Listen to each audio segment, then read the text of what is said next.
ne manquera pas. Vous publiez chez Gallimard L'Ablation, c'est un récit et non pas un roman. Non, ça peut être un roman. Est-ce que ça veut dire que tout est vrai? Tout est vrai, non, comme dans un roman, parce que c'est pas mon histoire. Alors, en même temps, c'est la mienne, parce que je me suis inspiré de pas mal de fréquentation des hôpitaux pour décrire certaines choses.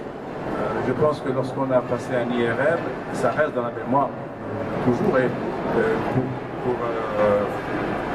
autre chose, mais l'épreuve de passer 40 minutes dans un tube métallique avec une musique dans les oreilles, pour soi-disant ne pas entendre le bruit de la machine, c'est quelque chose qui marque. Alors je l'ai décrit avec beaucoup de précision. Mais en même temps, comme je faisais un livre sur quelqu'un d'autre, j'ai pas pu m'empêcher de lui prêter certaines de mes émotions, de mes sentiments. Donc forcément, il y a de moi.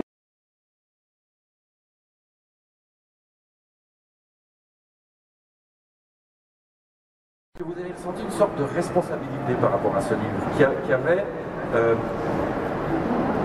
une nécessité, une obligation de l'écrire. D'abord, les tabous. Moi, je ne savais pas qu'il y avait un tabou autour du cancer de la prostate. Que vous ne devriez pas écrire aussi direct, aussi cru, parce que les gens vont vous tourner le dos. Quelqu'un qui a un cancer, il perd des amis, et on ne l'appelle plus. C'est-à-dire que comme tous les médecins, quand on vous diagnostique une saloperie, il ne faut pas en parler. Bon, c'est une attitude qui correspond à une réalité vraie. C'est-à-dire que le regard des autres change. Et déjà, on vous voit en train de partir. En fait, le regard des autres est inquiet et dans une angoisse parce que les autres pensent que votre maladie, c'est leur propre mort. Alors forcément, ils se détournent de vous. Moi, j'ai parlé à tout le monde, j'ai téléphoné à tout le monde, mais je l'ai fait dans un esprit militant parce qu'il faut. J'ai dit, mais il n'y a pas de honte à avoir un cancer, c'est pas. Pourquoi je vais être coupable? Et puis le cancer, c'est pas une maladie contagieuse. J'ai pas été attrapé dans un bordel. Donc il faut en parler. Et en parler pour peut-être mieux l'affronter, mieux lutter. Et c'est un peu le message que je passe dans ce livre, c'est-à-dire que il y a des choses beaucoup plus graves que ça. Hein. Mais finalement, le livre a eu un effet assez extraordinaire. Je ne m'attendais pas du tout à ça, un éditeur d'ailleurs. Je ne s'attendait pas à ce que la presse en parle tellement, et ce que les gens le lisent. Et il y a eu plusieurs réactions. Alors il y a des gens qui ont eu peur. Les hommes ont peur de le lire en général. Mais quand ils l'ont lu, ils me remercient. Ils vont consulter en général après. Ils vont consulter, oui. Au moins faire un contrôle. Oui. Et les femmes qui m'ont écrit, c'était très très sympa, elles me disent merci, j'ai appris plein de choses sur les hommes. Je ne savais pas que j'étais devenu un spécialiste de la race, enfin de la masculinité. Ah ben, vous dites quand même, hein, je disais tout à l'heure, c'est à la demande du professeur François Desgrands-Champs que vous avez écrit ce livre. Pratiquement, vous avez passé des journées entières au service d'urologie de l'hôpital Saint-Louis à Paris. Et vous dites que vous avez fait un travail d'observateur, de psychanalyste et d'enquêteur. Vous savez quand même 2-3 choses. Oui, mais quand on est dans cette... D'abord, quand on est dans un hôpital, pour un romancier, forcément c'est un lieu très romanesque, parce que c'est là où se décide la vie et la mort, c'est là où les gens viennent en urgence, là où les gens partent ou ne sortent plus. Donc c'est un lieu assez particulier. Je sais pas, il y a des banalités, c'est ce que c'est qu'un hôpital. Mais en même temps, pour un romancier, c'est l'idéal pour raconter une histoire qui va concerner tout le monde. Et il faut la raconter pour ramener les gens vers soi et non pas les exclure. Parce qu'un romancier, il cherche toujours à prendre le lecteur par la main et l'emmener dans son univers, Et là, l'univers était assez pathétique parce que c'était pas trop drôle. Hein. Mais j'ai mis un peu d'humour pour que le lecteur ne me lâche pas. Oui, ça marche très bien d'ailleurs. Les critiques autour de ce livre, j'en ai lu une notamment qui disait que vos thèmes habituels, l'enfance, l'amitié, l'amour, la transmission, n'étaient pas omniprésents dans ce livre. Je ne suis pas tout à fait d'accord. Je trouve que l'idée de la transmission, par exemple, est très présente, mais sous une forme différente. J'ai le sentiment, Angelo, que cette fois vous faites de la transmission préventive, comme si vous souhaitiez que votre expérience et celle de votre ami puissent servir. Absolument, bien sûr, parce que pour une fois, je me dis la littérature va servir à quelque chose. Mais c'est curieux parce que il y a d'autres écrivains qui ont écrit sur ce sujet, mais ils n'ont pas été.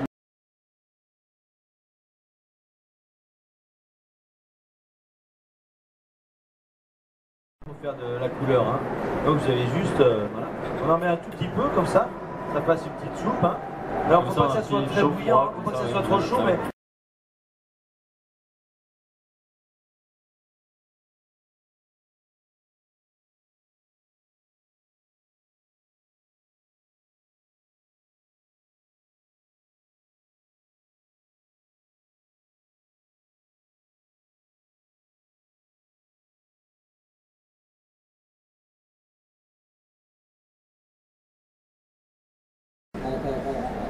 Il y a Cole Porter, il y a le tango historique, on pourrait dire Carlos Gardel, il y a Chet Baker auquel vous allez rendre hommage, il y a Basie, il y a beaucoup de choses. Vous adorez le jazz, le swing et toute cette période. Dans ce que vous entendez aujourd'hui, est-ce qu'il y a des choses qui vous plaisent? Benjamin Biolay. Benjamin Biolay, oui. Sa belle voix grave, cette chanson merveilleuse qu'il a écrite pour Salvador, qui a été sa sortie de scène.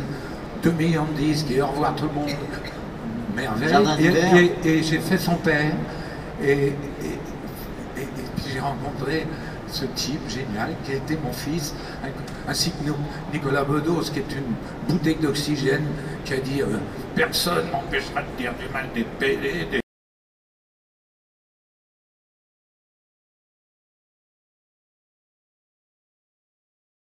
On a encore une fois des moments de joie dans la vie, des moments de joie formidables, mais c'est évidemment provisoire, précaire, et les seules visions du monde qui peuvent vraiment prétendre apporter le bonheur, ce sont les religions. Pourquoi? Parce que les religions, elles vous promettent quelque chose que la philosophie ne peut pas promettre, c'est qu'on va vaincre la mort. Pensez par exemple à la religion chrétienne, le passage le plus important dans l'évangile de Jean, c'est la résurrection de Lazare, évidemment. Et saint Paul l'a très bien compris quand il va faire le tour de la Méditerranée. Ce qu'il propose aux Grecs et aux Juifs auxquels il s'adresse, c'est la résurrection. C'est que la résurrection, c'est la bonne nouvelle. En grec, la bonne nouvelle, c'est euangelia.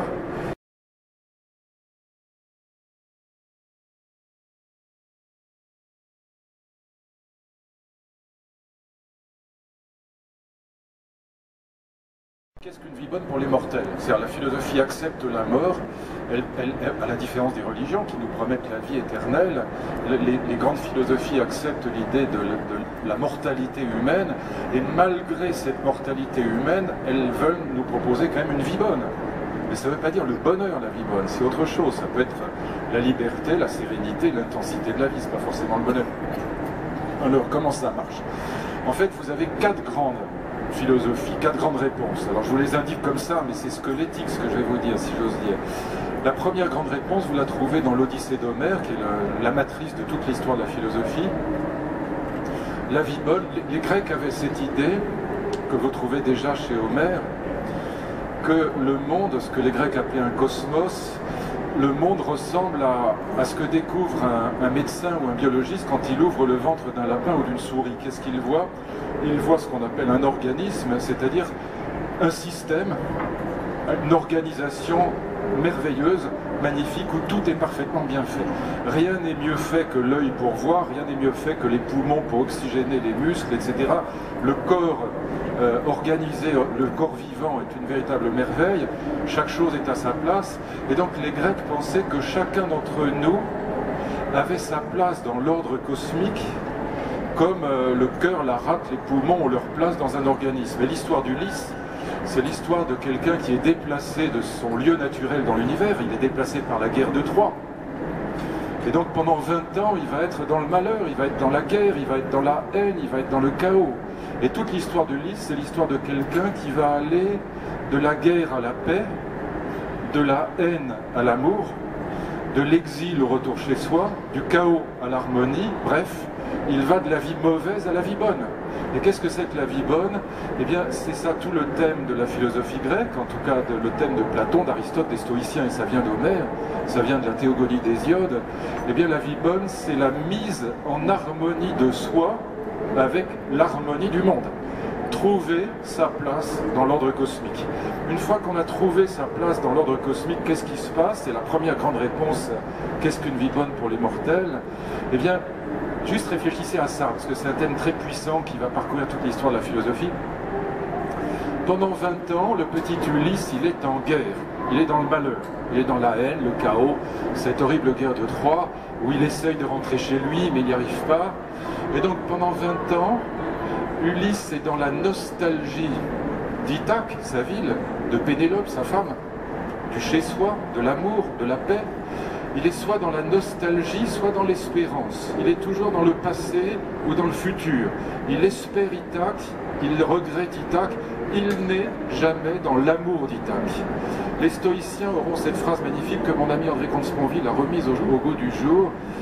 Écoutez bien, ça résume toute la philosophie grecque. Le sage est celui qui est capable de regretter un peu moins, d'espérer un peu moins, d'aimer un peu plus. Voilà la vie bonne pour les mortels. Et Ulysse parvient à ça quand enfin il retrouve Ithaque et qu'il s'est mis en harmonie avec l'harmonie cosmique. Voilà la première grande réponse. Et puis après, je ne les développe pas, mais vous aurez 3 autres réponses. La vie bonne, c'est la vie en harmonie avec les commandements divins, c'est la réponse chrétienne. Non pas harmonie avec le cosmos, mais harmonie avec Dieu. Vous aurez ensuite une 3e grande réponse qui apparaît avec le XVIIIe siècle, surtout, et le XIXe. La vie bonne, on a justifié sa vie, on a sauvé sa vie. Quand on apporte quelque chose au progrès de l'humanité, par exemple comme Pasteur qui découvre le vaccin et donc qui sauve des humains, donc il apporte quelque chose à l'humanité, il entre dans l'histoire et on grave son nom dans la pierre. C'est toujours un rapport à la mort. Hein. C'est une religion de salut terrestre. Et puis il y aura la grande réponse de Schopenhauer et de Nietzsche. La vie bonne, c'est la vie intense et libre. Et la vie intense et libre, elle suppose une chose pour Nietzsche, c'est qu'on casse les illusions de la métaphysique et de la religion. C'est pourquoi Nietzsche disait « Je philosophe avec un marteau. Je casse les illusions du passé parce qu'elles nous coincent. Elles nous empêchent d'accéder à une vie libre et intense. » Donc vous voyez, toutes ces grandes réponses que j'esquisse simplement là, très mal et très vite, c'est tout à fait, c'est honteux ce que je viens de faire, mais c'est juste pour donner une idée. Toutes ces grandes réponses, elles touchent toutes à cette question, qu'est-ce qu'une vie bonne pour les mortels, mais sans passer par Dieu et sans passer par la foi. C'est ça la philosophie. C'est une spiritualité laïque, comme je dis. Hein. C'est donc une concurrente de la religion, mais sans Dieu et sans la foi, avec les moyens du bord et avec la lucidité de la raison.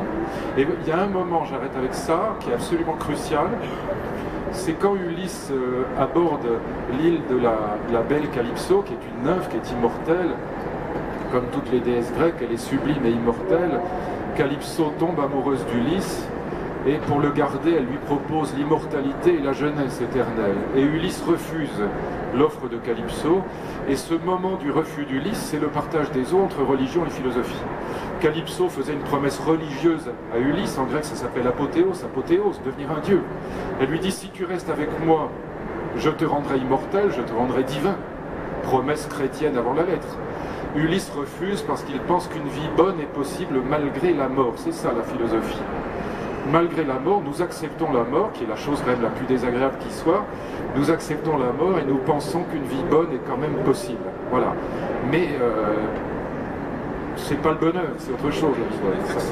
La dernière grande période philosophique et qu'elle est liée au fait que l'amour a acquis le statut d'une passion métaphysique, c'est une passion qui donne du sens à la vie, ce qui n'a pas toujours été le cas. Et que du coup l'amour n'est pas une passion comme les autres. Il y a beaucoup de passions dans nos vies, il y a la peur, il y a la jalousie, la colère, l'indignation. ce que Tocqueville appelle les passions démocratiques qui sont très fortes. Mais l'amour est une passion à part parce qu'il donne du sens à nos vies et c'est lié à une histoire qui est passionnante. Alors c'est pas le bonheur à nouveau parce que y a une grande psychiatre dans la salle qui je pense ne me contredira pas, elle doit en voir quelques-uns parmi ses patients. Rien ne peut rendre plus malheureux que l'amour. Quand vous perdez un être cher, le deuil d'un être aimé est la pire chose qu'on puisse subir. Et même la séparation, aujourd'hui beaucoup de gens entrent en analyse simplement à cause d'une séparation. Et donc c'est pas le monde des bisounours, le monde de l'amour. Le monde de la passion amoureuse, c'est un monde, regardez Tristan et Isolde, c'est pas le bonheur, hein, c'est encore autre chose. Mais ça donne du sens, ça enchante la vie. Juste un mot là-dessus, si vous permettez, pour que vous compreniez bien pourquoi l'amour a acquis un statut spécial. C'est toute la thèse enfin, j'allais dire, c'est ma philosophie, c'est la thèse que je défends dans tous mes livres. L'idée est la suivante, c'est que les historiens du Moyen-Âge nous ont appris trois choses qui sont passionnantes et qu'on ignorait totalement jusqu'à une date très récente. Parce que jusqu'à une date très récente, les grands historiens ne s'étaient jamais intéressés à la vie quotidienne dans les temps anciens. Qu'est-ce qu'on mangeait, comment on s'habillait, comment on mourait, comment on se mariait, comment on élevait ses enfants. Ça ne faisait pas partie du champ de la recherche historique. On s'intéressait aux grandes batailles, aux guerres, à l'histoire de l'art, à l'histoire de la culture, à l'histoire économique et sociale, mais pas à l'histoire des petits individus dans leur vie quotidienne. Le premier grand historien qui invente ça, c'est Philippe Ariès. On a appelé ça d'ailleurs la nouvelle histoire à cause de cela. Et donc il a écrit des très beaux livres sur la vie quotidienne. Et que nous ont appris ces historiens? Trois choses, que je vous dis très vite, et puis après peut-être on peut converser entre nous comme vous le souhaitez. La première chose, c'est qu'au Moyen-Âge, on ne se marie jamais par amour. Le mariage d'amour n'existe pas. Il peut arriver qu'on s'aime dans le mariage, mais ce n'est pas le motif du mariage. Le motif du mariage, c'est le lignage, c'est la transmission du nom et du patrimoine à l'aîné. Et puis c'est la biologie et l'économie, il n'y a pas de salariat, on est dans le monde féodal, et donc on se marie pour fabriquer des enfants qui vont faire tourner la ferme. Et deux anecdotes pour vous montrer que le mariage d'amour n'existe pas. J'ai retrouvé cette phrase de Montaigne incroyable. Montaigne, dans le livre 3 des Essais, n'a pas de mots assez durs pour stigmatiser l'idée même qu'on puisse se marier par amour. Ça lui paraît absurde. Et il a cette phrase incroyable. Il dit, écoutez bien ça parce que ça dit bien la chose, j'ai vu quelquefois, dit-il, guérir de manière honteuse et déshonorante l'amour par le mariage. Et donc pour lui, se marier par amour, c'est honteux et déshonorant. Il ajoute cette phrase incroyable, je cite Montaigne, se marier avec la femme qu'on aime, dit-il, c'est chier dans le panier avant de se le mettre sur la tête. Pas mal. Ça vous dit à quel point on aime le mariage d'amour. Et Ève Ruggieri me racontait cette anecdote dont elle me jure qu'elle est vraie l'autre jour. C'est un aristocrate qui part pour un long voyage et donc on est au Moyen-Âge, il n'y a pas le téléphone. Il rentre un soir à l'improviste après plusieurs mois de voyage et il trouve sa femme agenouillée en train de pratiquer ce qu'on appelle communément, une bonne manière à son meilleur ami. Bon, la scène hélas ne prête à aucune équivocité et donc le malheureux mari, tout de même un peu choqué, s'exclame, mais enfin madame, lui dit-il, imaginez que ce soit quelqu'un d'autre que moi qui soit entré dans la pièce. Et comme il n'y a pas d'amour-passion, il n'y a pas non plus de jalousie évidemment, mais il y a le souci du lignage. Il ne veut pas laisser son château au voisin de palier. Et donc, le deuxième enseignement des historiens, c'est qu'on ne se marie pas, non seulement on ne se marie pas par amour, mais on ne se marie pas, on est marié. Et pas seulement comme dans les pièces de Molière par les parents, on est marié par le village tout entier. Le mariage, c'est l'occasion, par exemple, de réconcilier des familles qui sont fâchées, de mettre ensemble des parcelles de terrain qu'on cultivera plus facilement, on développera ça. Et puis le troisième enseignement, c'est que le mariage d'amour, par amour, a été inventé paradoxalement par le capitalisme moderne, c'est pour ça que ça n'existe que dans la société occidentale. D'ici 2030, 130 millions de 2020, 130 millions de petites filles vont être mariées de force dans le monde. Le mariage par amour, le mariage choisi, c'est l'Occident. Et pourquoi? Parce que c'est le capitalisme qui va l'inventer, je vous dis très vite pourquoi. Quand le capitalisme va arracher les individus au village pour les faire monter, travailler à la ville. Prenez le cas d'une petite paysanne qui habite, je ne sais pas, en Bretagne, qui s'arrache à son village pour monter, comme on dit, travailler à la ville comme ouvrière dans une usine. Elle va bénéficier d'une double liberté qu'elle ne connaissait pas dans son village. Premièrement, la distance avec le curé et les parents, le clocher de l'église. Et deuxièmement, Au lieu de la taper le matin pour la sortir du lit, aller garder les vaches, on va la payer pour travailler. Et vous le savez bien, mesdames, c'est le nerf de la guerre, l'argent. Si vous n'avez pas un revenu, une autonomie matérielle, vous ne pouvez ni vous marier ni divorcer. Et donc le seul moyen de pouvoir se marier, c'est d'avoir cette distance par rapport au village et en même temps cette autonomie financière qui permet de dire aux parents non, je ne veux pas être marié, je veux me marier. Mettez-vous à la place de cette jeune fille, je veux me marier si possible avec le jeune homme bien fait qui travaille là-bas à l'établi pour lequel j'éprouve du sentiment. Et c'est comme ça que le mariage choisi va devenir le mariage d'amour. Avec deux conséquences majeures, et je m'arrête là, pardon, je parle trop. Un, l'invention du divorce. Si vous fondez le mariage sur l'amour-passion, vous inventez le divorce. Vous fondez le mariage sur du sable, sur quelque chose qui est variable et fragile. Avant, on ne divorçait pas, puisque le fait de ne pas s'aimer n'était pas un motif de divorce. Et deuxièmement, on va inventer un amour des enfants qui va devenir exponentiel. Hein. Et donc, ça va avoir une conséquence, la troisième, sur le plan politique. C'est l'émergence de la question des générations futures, sur lesquelles l'écologie va mettre le doigt, mais je ne peux pas développer davantage. Mais vous voyez qu'il y a des ramifications dans cette révolution de l'amour qui sont absolument gigantesques, pas simplement sur le plan de la vie privée, mais aussi sur le plan philosophique. Entre l'histoire de la famille, c'est-à-dire la vie privée, et l'histoire de l'humanitaire, c'est-à-dire au contraire l'élargissement complet de l'horizon, il y a un lien qui est justement cette révolution de l'amour. Et donc c'est ce qu'on vit aujourd'hui, c'est pas du tout l'éclipse du sacré, c'est l'incarnation du sacré dans l'humanité, et au fond le fait que le sacré a quitté les entités supérieures pour s'incarner, c'est ce que j'appelle la transcendance dans l'immanence, pardon du jargon, mais la transcendance s'est incarnée dans l'immanence à l'humanité, c'est ça qu'on vit aujourd'hui, et je pense que c'est la meilleure nouvelle du millénaire, et que c'est grâce à cette révolution de l'amour qu'on vit ça. Ça pose plein de problèmes. Les séparations sont très douloureuses, les deuils sont plus douloureux que jamais, parce qu'on a perdu les filets de sécurité des religions. Regardez comme c'est terrible, on est à la fois plus aimant que jamais, plus attaché à ce que nous aimons que jamais, et moins protégé que jamais, puisqu'on est moins religieux qu'avant. Donc je ne dis pas du tout que c'est simple ce qu'on vit. Les psychiatres ont un boulevard devant eux, parce que les douleurs sont très grandes de la vie affective. Mais qui voudrait revenir au mariage arrangé dans cette salle? Personne. Hein. Et donc c'est le prix de la liberté. C'est pour ça que je dis ce qu'on vit, c'est pas le bonheur, c'est la liberté, c'est la joie, c'est l'intensité de la vie. La mort, elle sera là. Mais c'est pas parce que la mort sera là qu'il ne faut pas vivre. Dans un magnifique concerto, il y a toujours une dernière note. Dans un livre sublime, il y a toujours une dernière page. Dans un film épatant, il y a toujours une dernière image. Est-ce que c'est une raison pour ne pas écouter le choral de Bach, ou pas le lire, ou pas voir le film? Évidemment non. Et donc le fait qu'il y ait la mort au bout, ça doit, comme pour Ulysse, nous inciter à vivre, et non pas à imaginer des idées de bonheur à la noix, ou des religions qui ne tiennent pas debout et qui servent juste à massacrer le reste de l'humanité, qui ne les partage pas. Bon, voilà. Et donc moi je propose plutôt la philosophie que la religion dans cette perspective-là. Il y a encore une question parmi vous? Sinon, on va continuer à... Ah, madame, premièrement. Attendez, vous devez avoir le micro. Les prêtres ouvriers qui étaient des gens merveilleux, qui étaient des gens adorables. J'adore, c'est le cas de le dire, la religion chrétienne. J'ai toujours dit que j'emporte l'évangile de gens. Simplement, ce que je constate, c'est que les guerres de religion ont été les pires qui soient.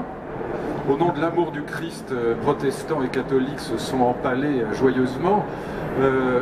Au moment de la Saint-Barthélemy, je vous rappelle quand même qu'on embrochait vivants des enfants de 5 ans, qu'on les mettait encore vivants à rôtir dans l'âtre. C'était pas exactement le message de Jésus.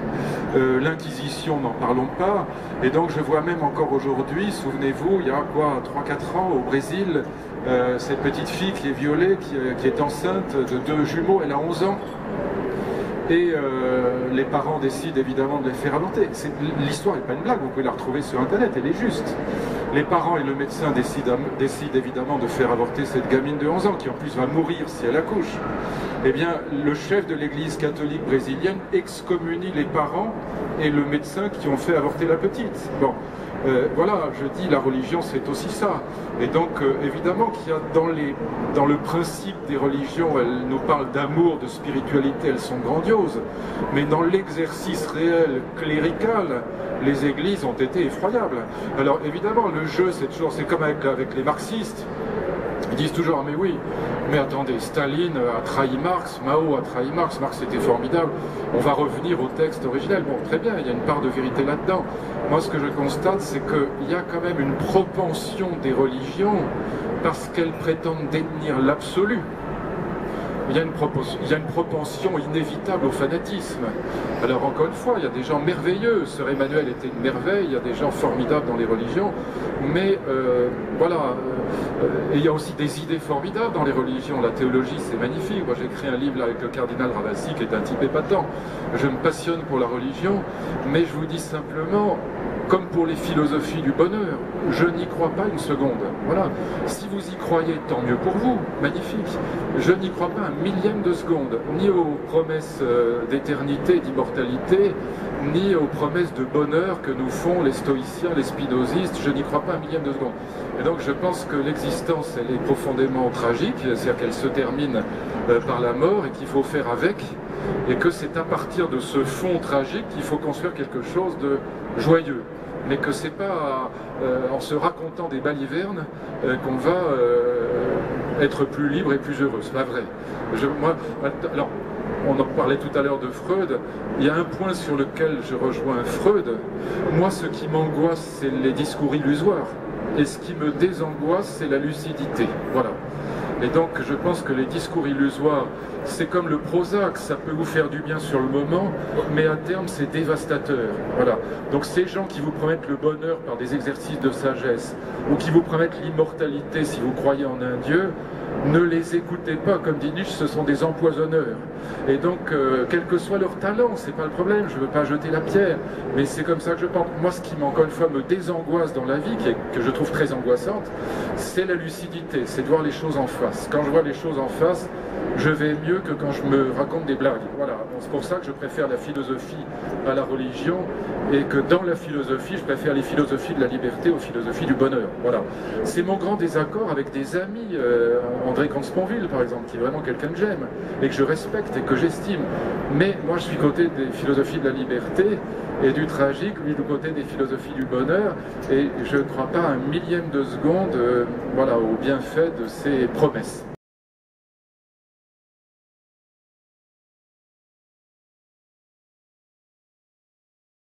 Avec son ordinateur et il m'a dit tout ce que j'ai préparé on peut le jeter et c'est sa présentation qu'on va faire. Donc voilà, c'est comme ça. On va devoir subir un exposé. Mais pas du tout. Illustré. Pas du tout.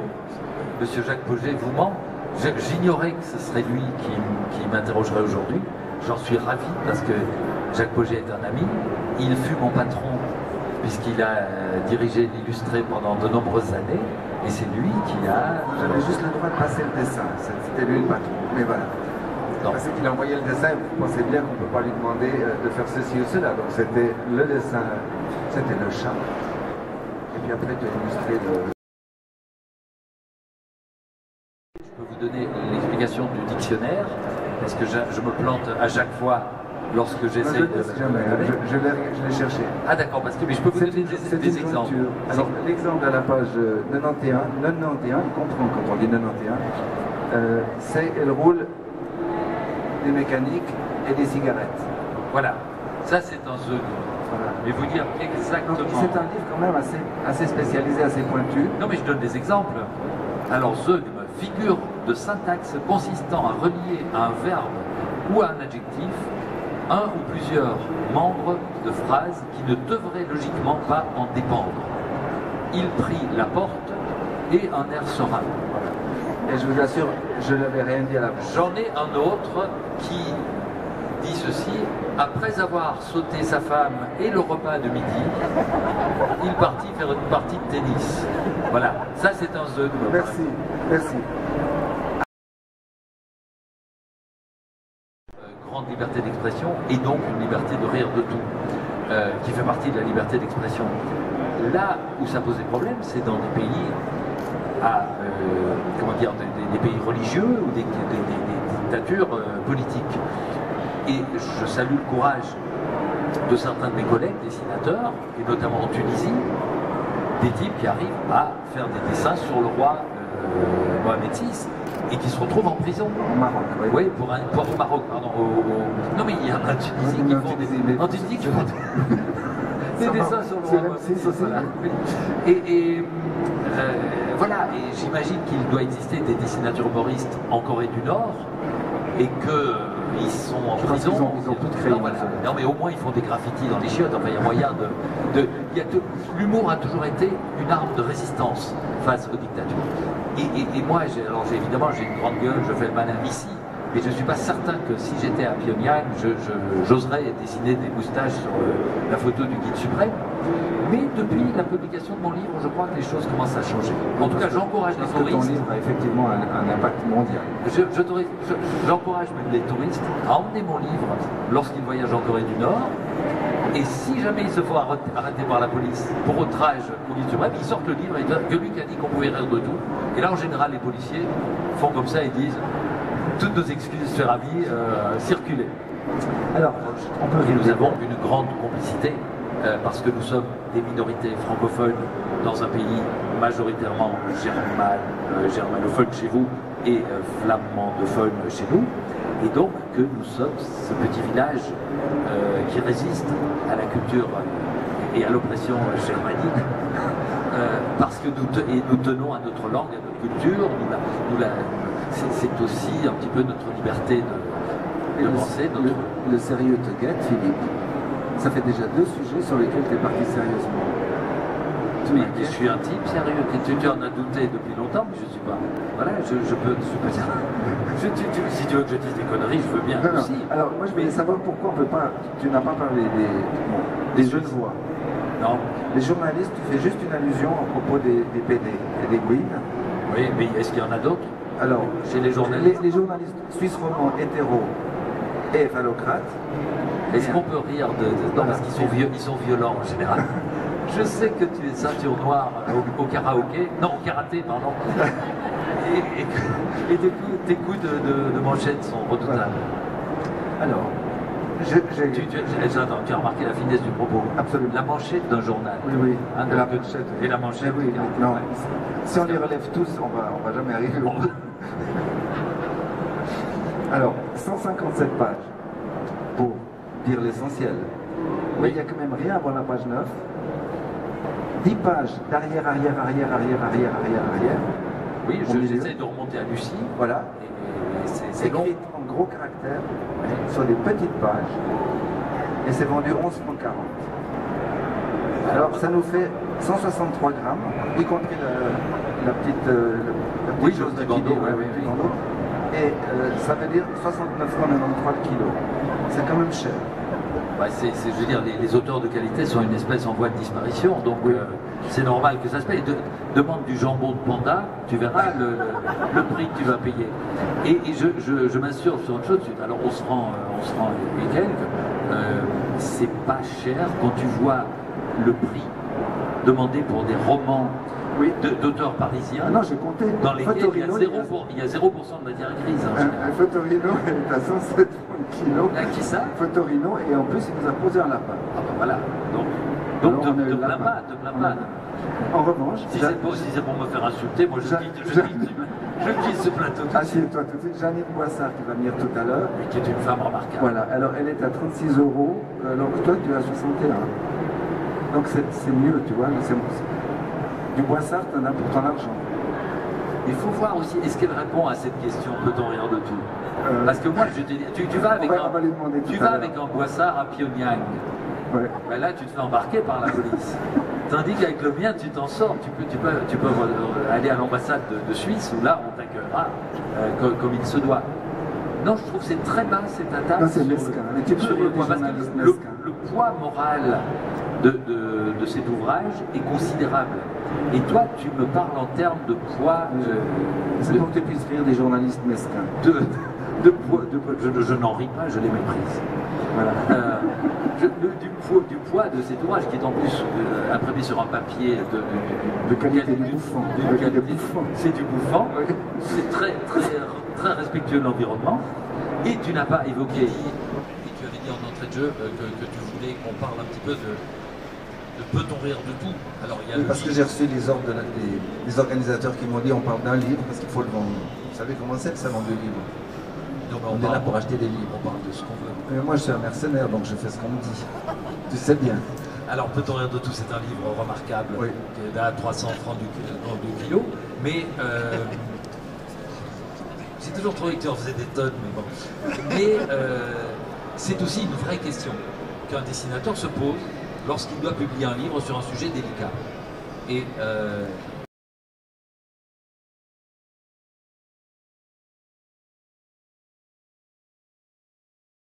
comment il était au début, avant de devenir comme il est maintenant. Le chat est né officiellement en 1914. Nous avons envoyé aux amis qui étaient venus à la fête du mariage et nous faire des cadeaux, on avait envoyé un petit carton de remerciements. Et donc on voulait faire quelque chose. J'étais dessinateur déjà à l'époque, on s'est dit on va faire un truc dessiné. Et donc j'ai dessiné ceci. Et ça c'est le carton comme on le sortait de l'enveloppe. Il était plié en deux. Et quand on le dépliait, c'est ceci qu'on voyait. Et ça, c'était 1980, donc disant qu'on était très content d'être mariés, qu'on remerciait pour les cadeaux. Et 3 ans plus tard, le journaliste du soir, Luc Honoré, me demande d'inventer un personnage pour le journal. Je réfléchis, et je crée le chat. Et ça, toi, tu l'ignores, parce que je l'ai découvert il y a peu de temps et je ne te l'ai jamais dit. Je l'ai découvert un soir de mars 83, précise, où Hergé, le dessinateur de Tintin, était en train de mourir dans un hôpital bruxellois. Je me suis dit, peut-être alors qu'on est bien peu de choses et qu'en mourant, il a dit, je vais transmettre à un jeune dessinateur l'étincelle qui m'a raconté. Voilà, c'est assez drôle, c'est un petit peu perturbant. C'est au moment même, pouf, pouf, il y en a un qui s'en va, un autre qui arrive. Et puis, tu n'as pas compris, c'était Milou. C'est peut-être Milou qui s'est réincarné. Je vais réécrire au pape pour lui demander ce qu'il en pense. Donc, le premier dessin que j'ai fait ce soir-là, c'était ceci. Non, ça c'est à la naissance de mon fils, c'est en 83, donc c'est 2 mois avant la naissance du chat, j'avais redessiné les parents avec le bébé. Et puis, je dessine pour le soir celui-ci. Donc ça c'est le premier strip crayonné, je ne sais pas si vous pouvez lire, c'est l'humour en valson, pif paf pouf, c'est un bon début. Et c'est sur ce dessin que j'ai été engagé. Et rétrospectivement, je me dis qu'ils ont eu beaucoup de courage. Ils sont forts. Ouais. Ils ont visionnaires. Oui, voilà, exactement. Moi, je ne me serais jamais engagé sur un truc comme ça. Après, je l'ai refait au propre pour le premier journal, et c'était ça. C'est le même gag, mais dessiné au propre. Et en revoyant ces dessins, quand on voit la tête du chat, on se dit, mais au fond, il n'était pas comme il est devenu maintenant. Et là, on va faire une succession d'images. J'ai isolé la tête pour vous montrer comment il était en 83. Là, non, 83, ça a été avant sa naissance, donc c'était la feuille blanche. Voilà, 83, 84. Il change un peu, 85. Je progresse, mais lentement. 86, il commence à ressembler un peu plus à ce qu'il est. 87, là on doit être à 88, j'étais pressé un peu ce jour-là. 89. 90, là il attrape un très grand menton, un peu comme un goitre comme Édouard Balladur. C'est des choses qu'on ne maîtrise pas. On le dessine, on croit le faire le mieux qu'on peut, et puis il attrape un menton. Après il va encore, l'année suivante aussi le grand menton, l'année d'après le menton se rétrécit, l'année suivante le menton se rétrécit, mais les oreilles grandissent, et ça devient effarant, il attrape des oreilles gigantesques, on dirait le prince Charles d'Angleterre. Regardez le suivant. Et là, il acquiert sa forme à peu près définitive, début des années 90. Et quand on voit tous ces dessins successivement, il faut se dire que ça se passe de semaine en semaine. Et que la première lettre... Tu dessines toutes les semaines? Oui, une fois par semaine. Et que la première... Donc c'était pas tous les jours, c'est pour ça que ça a progressé lentement. Et parce que je faisais à l'époque de la télévision et de la radio en Belgique. Et la première lettre que j'ai reçue pour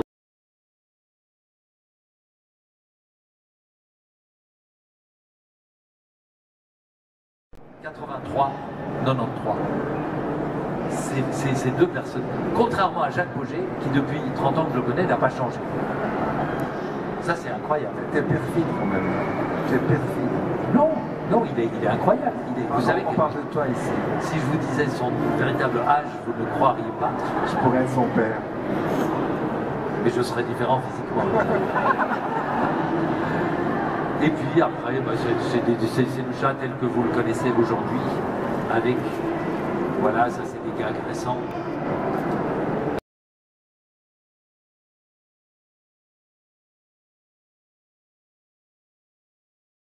À lui dire. Et donc je trouve un truc très simple, et je dis bonjour monsieur Delon. Et voilà, tout était dit. On n'a pas pu aller plus loin. Je l'ai interviewé une fois. Oui. Et je lui ai dit, je suis impressionné. C'est normal d'avoir une star. Voilà. Non, il est formidable. Absolument. Il n'y a rien à dire. Les fans sont morts depuis plusieurs décennies, mais les autres vieillissent avec lui. Comme, je veux dire, et toi, tu as une tendresse très grande pour lui. Ah, mais on est très amis. J'ai arrêté de travailler avec lui, mais on reste évidemment en contact, on se voit, on se téléphone. Mais il sait, je veux dire, on en rit beaucoup et tout le monde en rit. C'est que le public, évidemment, vieillit avec lui, et heureusement, et moi je me souhaite la même chose, que les lecteurs du chat continuent de m'accompagner pendant un bon moment. Mais donc, qu'est-ce qu'on faisait? En dehors du dimanche, on allait parfois rendre visite à des téléspectateurs dans des maisons de retraite. Et là, j'ai une petite photo souvenir avec 2 d'entre eux qu'on était allés voir dans leur maison de retraite et qui étaient charmants.